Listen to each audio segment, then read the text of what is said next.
Hey y'all, hey, we back for another review of Ruthless. There is no episode 15. Please forgive me, I was out of town last week. I should have told y'all that. Either way, like I always say, if you missed out on any information, there's a ton of melanated kings and queens across the YouTubes that can get you caught up.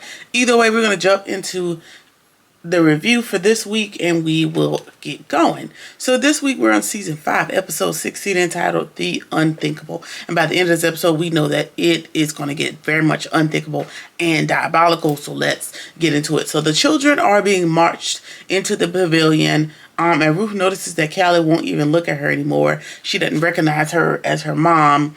And Zane tells her like, hey, I tried to tell you that Obadiah has been brainwashed. It's real bad. And then Joan reminds Ruth like, hey, I know you feel some kind of way. I know your emotions are going, but I don't want you to make a scene right now. I need you to keep it up because there's a lot happening on the compound. So crisis averted. All right. So the heist comes out to tell everyone that they're living in their final days. The evil government is expanding outside. All of this is about to come to a head, and we're on a journey to the other side. We're about to transition. We're about to cross over.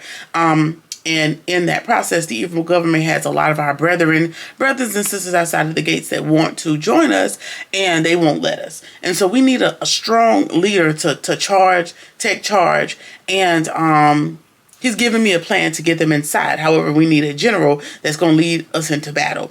And so the battle we mentioned, the battle that he's mentioning is against the government, right? But there's also another battle that's going to be happening within the compound. Last episode, Daikon River got his ass whooped because of Glitch trying to unalive the heist. He was like, you weren't on your P's and Q's, and my life ended up in danger, so you don't need to be Daikon. He's like, I'm willing to show you anything that I need to do. So yet again, River has gotten his ass whooped, and he has to prove himself to the highest. And so this part, we know River is loyal, but we need to test his physical strength for the Raku. And so that's going to come by way of him getting into a fist fight, a to the death brawl with Andrew, for River to prove himself, like I said. Either way, you can hear the people there cheering like they're in a coliseum in ancient times. Like they're just ready to see the bloodshed. And we know that River has the mental dexterity, but he don't got the physical strength against an army vet / FBI agent, Andrew. So he gonna have to come up with something real quick. And so River, he goes to Ruth, and he's scared shitless. He knows that he cannot do this. He cannot take on a physical fight.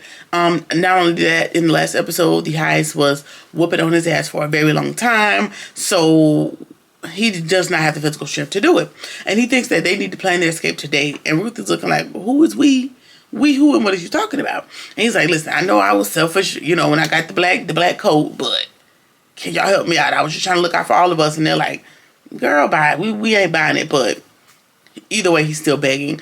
He knows that now's their best chance to get away because they don't have to run so far through the booby-trapped woods to get free. They just need to get over the fence because the FBI is right outside of the fence. If they can do that, everybody's home free. So that's what we need to do. And she reminds him like, hey, your mind and your loyalties, all of that shifts with the wind. So I'm really not here for it.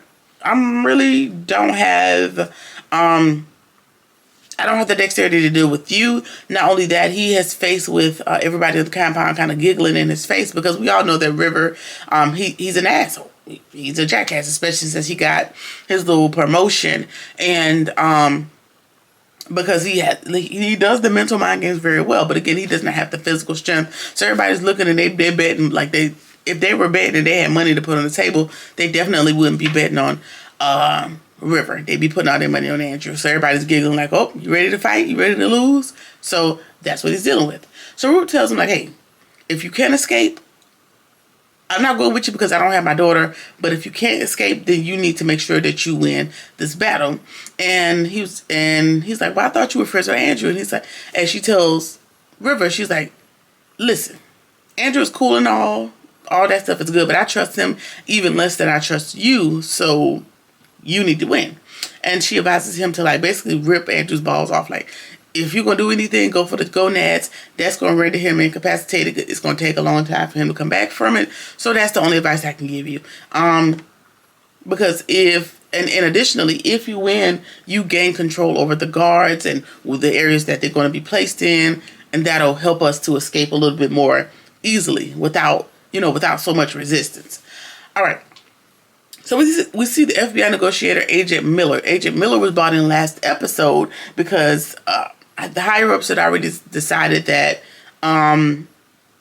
Cal and whatever her name is have been falling down on the job, and it's time for y'all to move on and let somebody else come in. But because y'all have done a lot of intel, we're going to let y'all stay.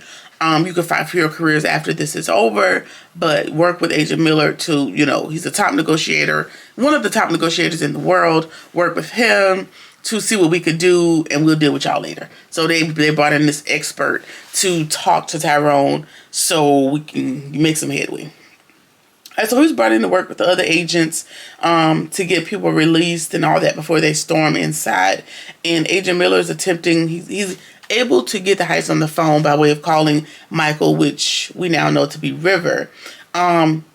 He's trying to use flattery. Mind you, let's go back. River, he answers the phone, and you can tell, like, he's damn near begging them, like, hey, y'all come get me. Like, y'all need to come get me. Like, I guess this last whooping really took a lot out of him. And we know that with each punishment that he has to deal with when it comes to the heist, it takes a lot out of him. So he's like, y'all come get me because I'm sick of this. Like, okay. So he's attempting to use flattery to get to Tyrone, and Tyrone is not buying it. He's like, you think I'm a fool? Like, I'm not a fool. I'm not going to come outside and talk to y'all what y'all want. And he tells him, like, hey, you could either take this the easy way, we could take the easy way or the hard way, like what you trying to do. And then he tries to negotiate a trade for some of the children, and that doesn't appear to go over well, but I'm sure that implants an idea into Tyrone's head, and we're going to see that happen throughout the episode. And then he suggests that they all start to get things in place, get ready to meet the Raku, aka take ourselves off the map, unalive ourselves, whatever you want to call it.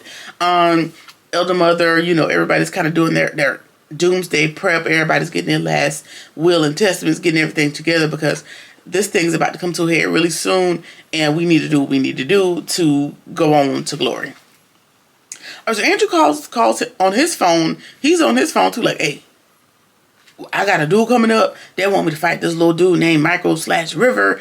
I don't want to unalive him to be the heist's right man. And they're like, well, what duties did the right hand man entail? Maybe that can help us help you get us out of, maybe this can help us by helping you get in a better position, and you can use that position to help us, further infiltrate. And he was like, yeah, all of that is cool, but the right-hand man is in charge of executions, punishments, all the other stuff, and I don't want that blood on my hands.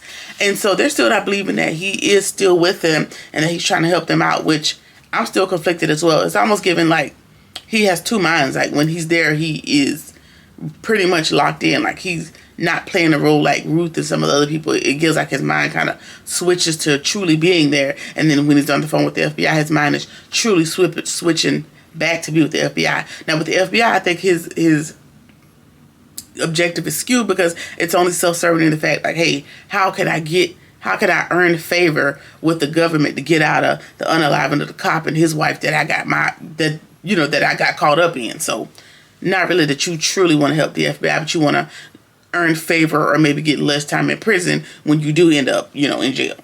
That's my theory. Either way,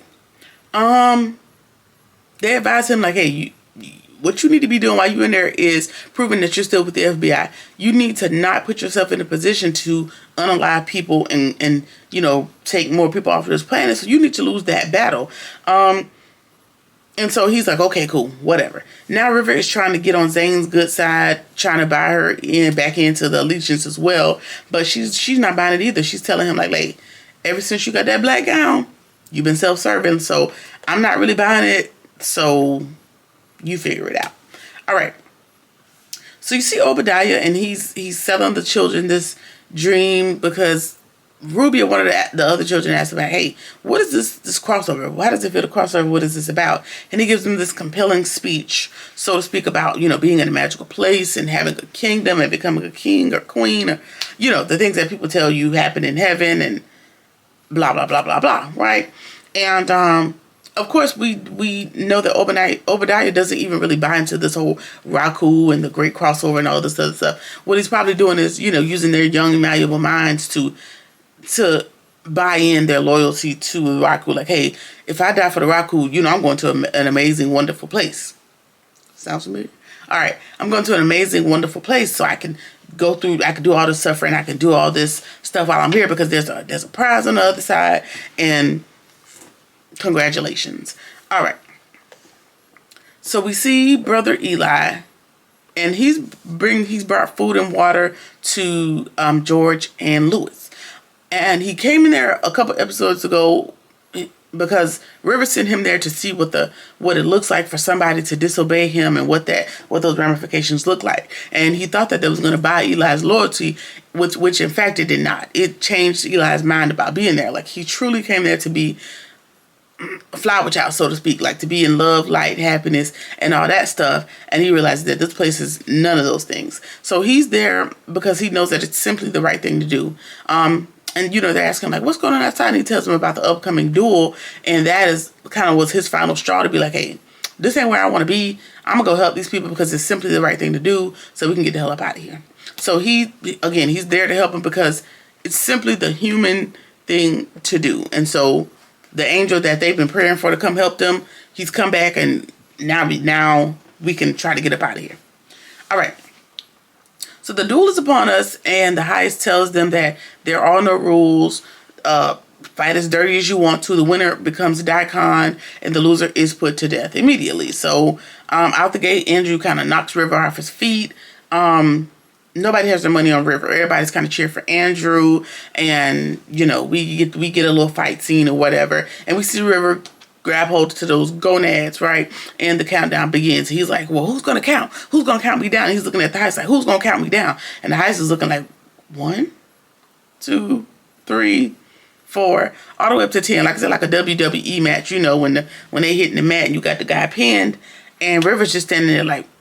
And you can see, like, okay, you grab my nuts, like, but I don't think it was so treacherous that Andrew couldn't recover. I think that River thinks he won fair and square when Andrew just conceded and let him win because that was the guidance from the FBI. It's a net or something here. Either way, Andrew is, the heist tells Andrew, like, okay, congratulations, River. Andrew, you're going to be put to death at sundown, sunrise, whatever. So he's whisked out to the punishment trailer. Then River he points to Manny and Peter. He's like, hey, those two, they didn't believe in me. They talked against me. They laughed at me. Y'all send them to the trailer immediately as well. And so all three of them are whisked off to the trailer to face their punishments at a later time. All right, so River's talking to the girls. The girls being Ruth, Joan, and Zane. And they asked, like, what's your beef with Manny and Peter? Like, why they had to go immediately? And they're like, hey, if you send them two, you got to send hundreds of people. Out of the 500-600 people that are here, there's about 100 or something that were laughing and looking at you like you were never going to win. Not included, included but not limited to us. So what's T? And so they think it's because everybody laughed at him and there were sniggles and giggles, but there's a greater reason. And so he tells them, like, hey, they're two of the greatest soldiers on the compound. So I did that because when we get ready to escape later on this evening, they won't be an obstacle when it's time to go free. Very smart, very wise. And what you've done is you've bought those ladies' loyalties back by not just talking, but being about that action. So I would appreciate it. Not that I'm going to fall back into your arms and just be back on Team River, but the effort and the thought is appreciated. And so they asked him, okay, cool, while we here, what's the plan? And there's a part of the fence that does not have any barbed wire because it's grown up and the previous Daikon Anthony didn't bother fixing it. It's over there where they train the children. So his plan is just for them to hoist themselves all up over the fence and just run like hell. Seems like a very simple plan, but, sometimes the simple plans are effective. However, River's the ringleader on this, so I feel like let him go first. I'm just saying. I feel like his plans don't really work out very well. Either way, that is their plan, and so everybody's like, okay, you bought our loyalty. You've gotten the strongest soldiers incapacitated, so that's less people that is going to come after us, less strength. So, sure. All right. Agent Miller gets Tyrone back on the phone, and he offers to let them let some of the new recruits come in exchange for Callie. And he's telling them, like, hey, we need Callie. Callie's family is looking, her family's really looking for her. Ruth kidnapped her to bring her here, and da-da-da-da-da. And this is the first time that Tyrone realizes that, hey, Ruth kidnapped her daughter to get her. And he's like, yep, that's exactly what happened. And Tyrone, self-serving, he's like, okay, well, I don't want to be held accountable for what Ruth did. Like, just so we're clear, like, it's given, like, hey, if I do end up in court, that charge I don't want. Okay, sir. And he agrees, quote unquote, to let Callie go, which is all a part of that bigger plan. And we'll see that, by the end of the episode. Either way, Elder Mother runs up to the house to let him know that George and Lewis have escaped. She went in there to, check on them or whatever she did. And it's obvious that there's still traitors among them. And Obadiah's like, okay, Your Highness, I'll go look for them. He's like, nope. We got to get the unthinkable plan rolling. I'll let Daikon deal with it. We got other tasks at hand. Focus on the mission. So a lot of moving parts all at once. Of course, before the season wraps up, we got a lot of different things that are moving. Okay, so we see Ruth. Oh, this scene. Oh God, it just did it piss me off, or did it just keep me on pins and needles? Either way, we see Ruth and she runs into the children's trailer because, like, time is of the essence. Like, this whole thing is about to blow up, so to speak, sort of foreshadowing, right? But she does not even remember her mom. Ruth is so apologetic, like, I apologize, I'm sorry for crying. And she's like, Mom, why are you crying? Like, Headmaster said the crying is weak. And she's like, no, crying is human. Crying means you love somebody. Please tell me you remember me. All of, like, just pouring out her emotions to her child. I'm sorry for bringing you here. I'm sorry you're going through this, blah, blah, blah, blah, blah. And you see it was only about a split second where you could see what Callie does remember her mom. She's like, oh, mommy. And they're embracing each other. And Ruth is overjoyed and not paying attention. And her guard is down. And she's spilling the whole plan. Like, hey, Callie, I'm sorry. I brought you into this. I have a plan. We're leaving tonight. I'm so sorry. And then you see where Callie looks behind her and she snaps back into it. She was like, my name is not Callie. My name is Ruby. And I served the Raku, blah, blah, blah, blah, blah. And of course she does it because Obadiah was able to creep into the room and is now standing behind Ruth. And so Ruby, like I said, she snaps back into her training, and Ruth is beaten and dragged out of the trailer. And so Zane and Joan, if y'all were supposed to be keeping watch, I don't know how y'all let him get in there. Either way, they see Obadiah kind of dragging Ruth off, and they know that she's been caught. She's going to have to deal with the heist, and they don't know what to do. And so Zane is like, hey, I'm going to peace out over that gate tonight. I don't care what you talk about. And Joan is like, no, we cannot leave her. She helped us out. She's been good. Like, we can't do her like that. Excuse me, hiccups. We got to come up with a plan. We got to help her. We can't just leave her. And so Zane is like, I don't give a damn what you talking about. When nightfall, I'm going through the gate. And that's just it. Now, these are my predictions, y'all. Zane and River gonna get caught. I don't know. I feel like those two gonna get caught. Joan is gonna stick beside Ruth for sure. Zane's gonna get caught. Ruth is gonna be able to finesse her way for sure out of this as usual. So I'm not worried about her. Either way, we see Obadiah drag Ruth to the heist and lets him know exactly what he walked in on. And of course, she gets whooped on yet again. And he pledges to make the rest of her life miserable. Whatever's left of it it will be miserable. It will be horrible. And all she can do is say, I'm sorry. She apologizes. And then she's dragged off to the punishment trailer with Andrew. So Ruth looks to be in a pickle. She looks to be in a conniption, but she got that baby, so she got a bargaining chip, but we'll see. We'll see what happens. Either way, the gate starts to open, and the FBI agents are kind of looking like, okay, he's letting Ruby come out. Everybody back up. She's coming. And then they're about to rush in and, whisk her away, but then they see that she has a bomb. Looks like multiple bombs strapped to a vest, strapped to that child's chest. And she's willing to die with the Rocco. She's willing to give her life for this thing because her mind has been wiped of what she knows and loves. And that is how the episode ends. We'll see what happens. We'll see what happens next week. I hope Ruby really don't really go down for the Raku, but she is Obadiah did vouch for her and tell the highest that she is his strongest soldier. Now, I think that that was tactic because Obadiah and Ruth, they're on the same wave pattern when it comes to being conniving and thinking ahead, steps. He knows that Ruth is desperately trying to get close to her child. He knows that that's Ruth's child. And he knows, hey, let me go ahead and use this child because I know Ruth has a buy-in. He wants to hurt Ruth as much as he can. So, of course, that was tactic for sure. Or Ruby may have just drank the Kool-Aid, so to speak, and she's the toughest child soldier. That's also going to be very unfortunate. But I don't think that she's going to blow herself up. What I think is she's probably going to walk out towards the people, and the people are going to scatter, and then the new people will be ushered in, using her as a shield. Now, I thought he was going to use all of the kids, but he's just using Ruby to be the shield for him to bring the new people in. That's my guess. Either way, y'all let me know what y'all think in the comments. Either way, this has been Season 5, Episode 16 of Ruthless. Like, comment, share, subscribe, or whatever it is that you feel like doing. I'll see you in the next one. Peace.